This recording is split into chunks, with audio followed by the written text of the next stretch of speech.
warahmatullahi wabarakatuh. Kami dari kelompok 8 akan mempresentasikan hasil diskusi kami dengan materi tentang Muhammadiyah sebagai gerakan sosial. Sebelumnya perkenalkan anggota kami, yaitu saya sendiri, Rizwan Anggita Oktavanda, dan Anggraini Veda Melati, kemudian Tanti Oktaviani. Ya, selanjutnya langsung saja materi pertama akan dijelaskan oleh saya sendiri.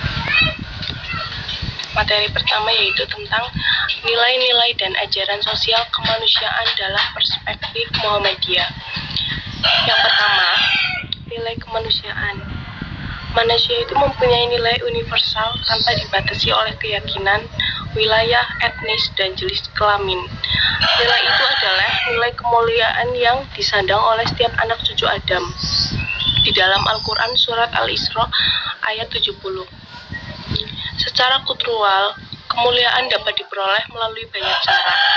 Di antaranya, manusia dapat dianggap mulia karena ilmunya, karena harta-hartanya, dan karena jabatan-jabatannya.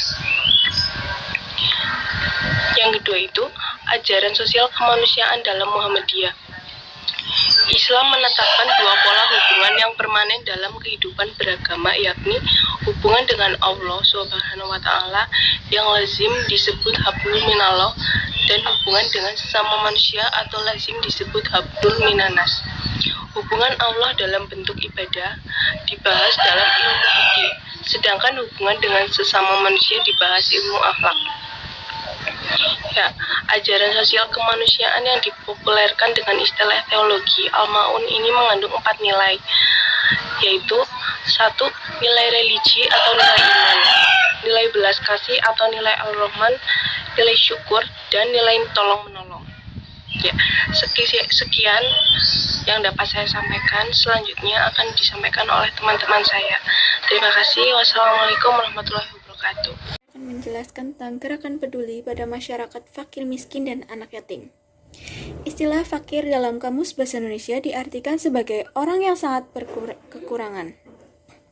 Miskin diartikan sebagai tidak berharta benda serta kekurangan atau berpenghasilan rendah.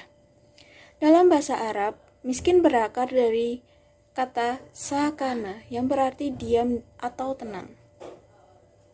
Muhammadiyah memahami bahwa tujuan yang hendaknya dicapai dan diturunkannya oleh agama di muka bumi ini adalah mengatur, menyelamatkan, dan membimbing manusia ke tujuan yang luhur atau baldatun toibatun warobun ghafur.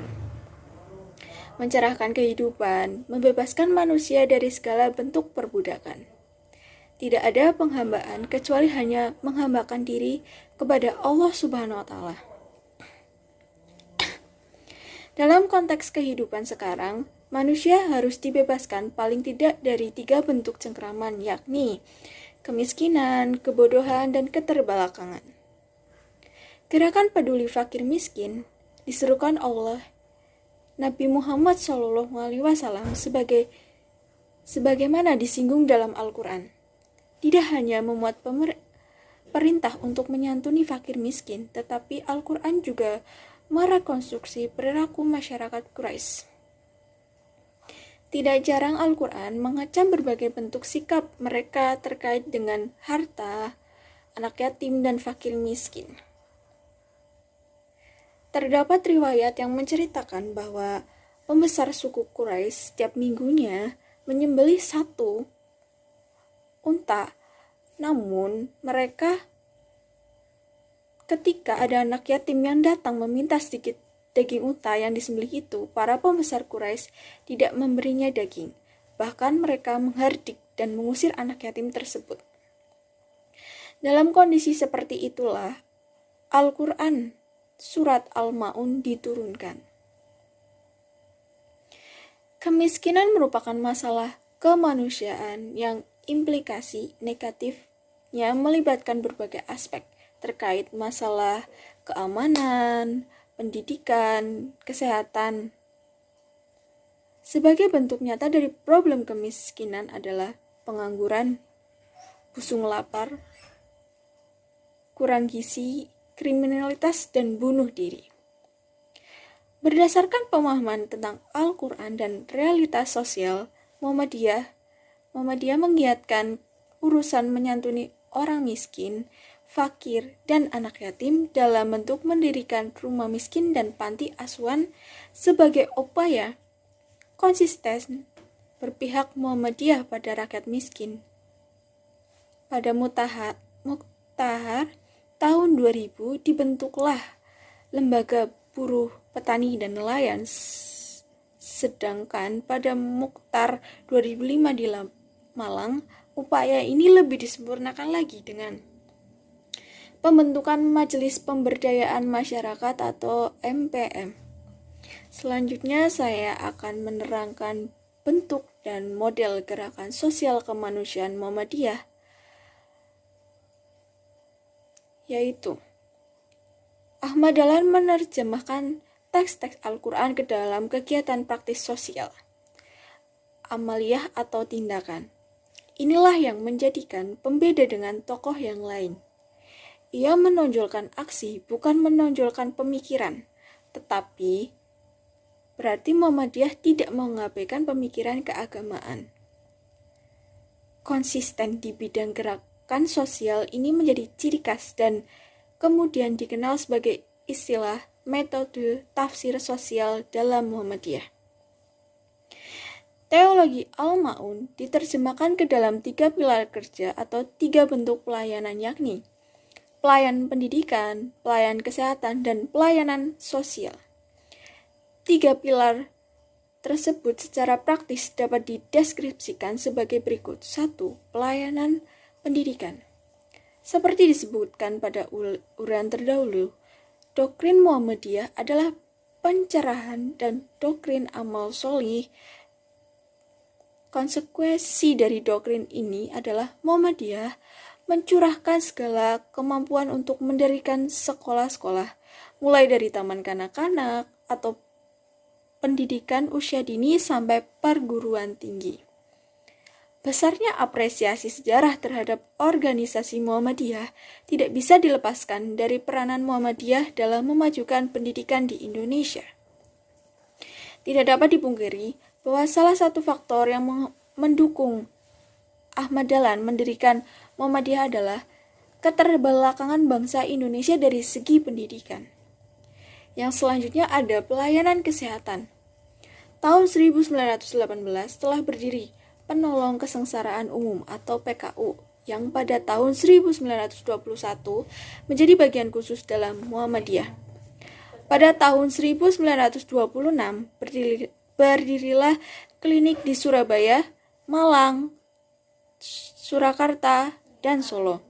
Selain klinik yang ada di Yogyakarta, sekarang ini pelayanan kesehatan diurus oleh suatu majelis yang diberi nama Majelis Pembinaan Kesehatan Umum dalam mewujudkan visi Muhammadiyah tahun 2025.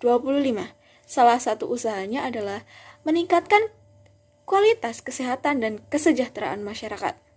Sekarang, Muhammadiyah mengelola rumah sakit, rumah bersalin, BKIA, BP, dan lain sebagainya. Yang selanjutnya ada pelayanan sosial.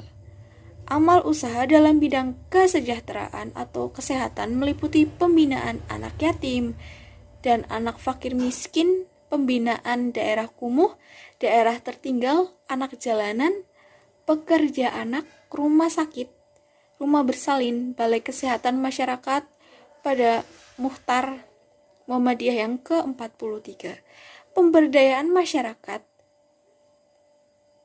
pendamping usaha masyarakat tani dan nelayan. Melalui MPM melaksanakan program pemberdayaan tani, pendampingan kelompok-kelompok usaha mikro, dan pemberdayaan masyarakat miskin yang dilakukan berbagai usaha dalam bentuk kegiatan antara lain 1. Pemberdayaan petani, yang kedua pemberdayaan kelompok usaha mikro, yang ketiga pemberdayaan kelompok miskin kota. Yang selanjutnya poin D akan dijelaskan oleh teman saya. Baik, selanjutnya saya akan menjelaskan tentang revitalisasi gerakan sosial Muhammadiyah. Dalam rangka upaya revitalisasi gerakan sosial Muhammadiyah, Maka dibentuklah yang pertama ada filsafat pendidikan Muhammadiyah, visi dan misi Muhammadiyah, dan konsep pendidikan Muhammadiyah. Untuk yang pertama, saya akan menjelaskan tentang rumusan filsafat pendidikan Muhammadiyah.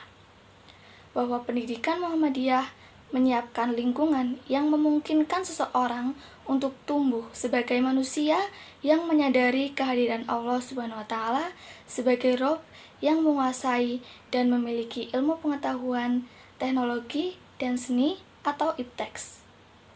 Dengan kesadaran spiritual atau iman dan penguasaan ipteks, seseorang mampu memenuhi kebutuhan hidupnya secara mandiri, peduli terhadap sesama, menebarluaskan kemakmuran, mencegah kemungkaran, ramah lingkungan, beradab, dan dapat mewujudkan kesejahteraan dalam rangka ibadah kepada Allah Subhanahu wa taala. Kemudian yang kedua, ada visi dan misi dari pendidikan Muhammadiyah.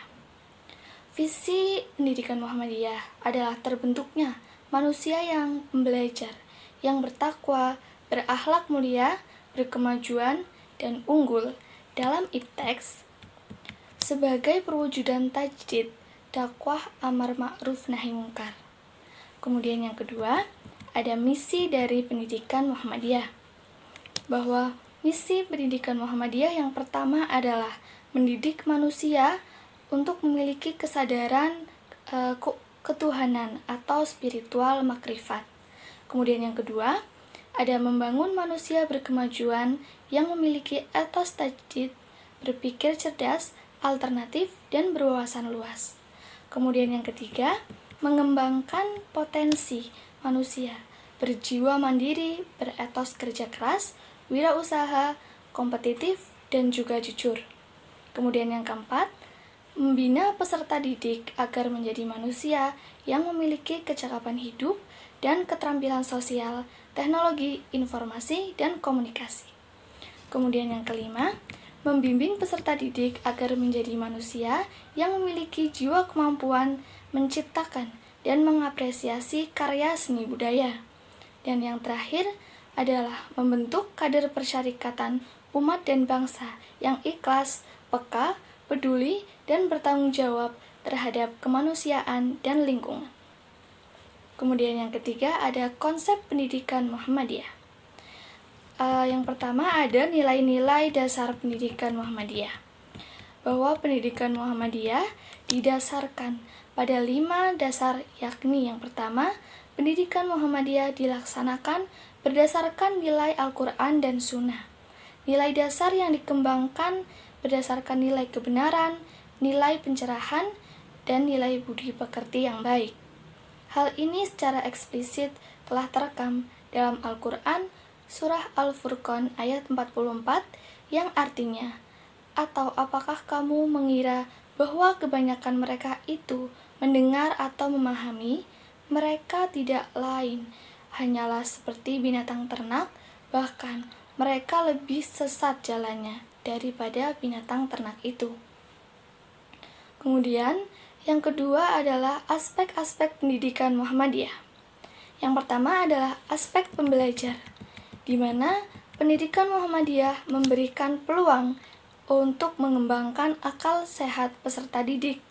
Pada saat yang sama juga mendorong untuk menumbuhkan hati yang suci dalam diri peserta didik, serta mendorong tumbuhnya soft skill seperti EQ, EQ, dan SQ.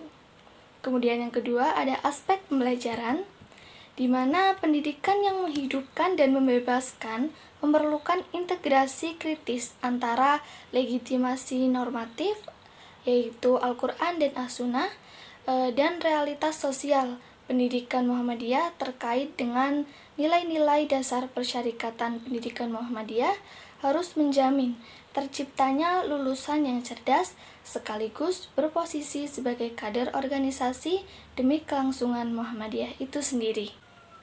Baik, kemudian yang ketiga adalah aspek pendidik, di mana pendidik dalam pendidikan Muhammadiyah terkait dengan kompetensi akademik, kompetensi pedagogik, kompetensi atau komitmen ideologi persyarikatan, kompetensi sosial, dan juga kompetensi kepribadian. Pendidik yang mengabdi pada lembaga pendidikan Muhammadiyah memiliki kompetensi dasar sebagai pendidik yang didukung oleh komitmennya pada persyarikatan Muhammadiyah, nilai-nilai dan pemahaman keislaman sebagaimana yang dipahami oleh Muhammadiyah. Kemudian yang keempat adalah aspek persyarikatan. Lembaga-lembaga pendidikan Muhammadiyah sebagai instrumen persyarikatan bersinergi untuk mencapai tujuan terwujudnya masyarakat Islam yang sebenar-benarnya. Lembaga pendidikan perlu untuk mengembangkan misi persyarikatan dengan konsisten agar lembaga pendidikan benar-benar menjadi alat persyarikatan untuk mencapai tujuannya. Kemudian yang kelima adalah aspek manajerial, di mana aspek ini dipakai dalam lingkungan persyarikatan Muhammadiyah yang disesuaikan dengan prinsip Islam yang di samping itu mengadopsi prinsip manajemen modern, di mana penerapan manajemen modern ini seperti standarisasi, profesionalisme, impersonal, reward, dan juga punishment. Kemudian yang keenam adalah aspek kurikulum, di mana strategi pengembangan kurikulum berdasarkan pada orientasi kebutuhan, dimensi akademik, dan juga keorganisasian menjadi faktor yang krusial dan inti dalam penentuan muatan kurikulum. Kemudian yang ketujuh adalah aspek kemasyarakatan, di mana pembaruan dan pengembangan amal usaha pendidikan Muhammadiyah harus dimotivasi kembali dengan semangat teologi Al-Ma'un. Baik, selanjutnya adalah revitalisasi kader Muhammadiyah. Kompetensi yang secara normatif penting untuk diwujudkan dalam revitalisasi kader Muhammadiyah antara lain, yang pertama adalah kompetensi keberagaman, di mana kompetensi ini dicirikan dengan nilai-nilai seperti kemurnian, akidah, ketaatan beribadah, keikhlasan, sidik, amanah, dan berjiwa gerakan. Kemudian yang kedua adalah kompetensi akademik dan juga intelektual yang dicirikan dengan nilai-nilai seperti fatonah, tajdid, istiqomah, etos belajar, dan juga moderat. Kemudian yang ketiga adalah kompetensi sosial, kemanusiaan, dan kepeloporan dicirikan dengan nilai-nilai seperti kesolehan, kepedulian sosial, suka beramal, keteladanan, tabligh, inovatif, dan juga berpikir maju. Kemudian yang keempat adalah kompetensi keorganisasian dan kepemimpinan yang dicirikan oleh adanya penghikmatan dan partisipasi aktif, seperti menempati posisi apapun dengan semangat dan ikhlas, kemudian berkomitmen dan menjunjung tinggi ideologi Muhammadiyah, dan mampu bersikap tegas tetapi arif dalam membela serta menegakkan prinsip dan kepentingan persyarikatan. Baik, sekian dari kelompok kami. Kami mohon maaf apabila terdapat kesalahan. Terima kasih atas perhatiannya. Wabillahi taufiq wal hidayah. Wassalamualaikum warahmatullahi wabarakatuh.